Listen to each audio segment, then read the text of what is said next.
আজকে আমি রান্না করব চাল কুমড়ো। আর এই রান্নাতে আলু পেঁয়াজ আদা রসুন কিছুই লাগবে না, আর খেলে মনেই হবে না যে চাল কুমড়ো খাচ্ছি। এর জন্য চাল কুমড়োকে খোসা ছাড়িয়ে পাতলা পাতলা করে কেটে নিতে হবে।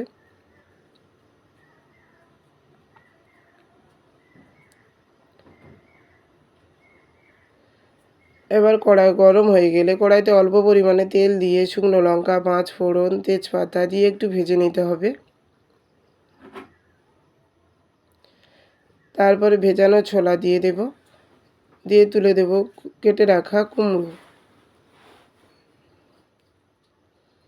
কিছুক্ষণ ভাজার পর দিয়ে দেব স্বাদ মতো লবণ, পরিমাণ মতো হলুদ গুঁড়ো। ভালো করে মিশিয়ে নিয়ে ঢাকনা লাগিয়ে দেব।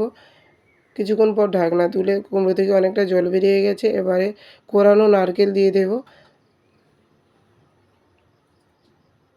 আবারও নেড়ে চেড়ে আবারও ঢাকনা লাগিয়ে দেব। কিছুক্ষণ পর কুমড়ো থেকে জলটা শুকিয়ে গেলে তুলে নেব। চাইলে তোমরা এখানে চিনি অ্যাড করতে পারো।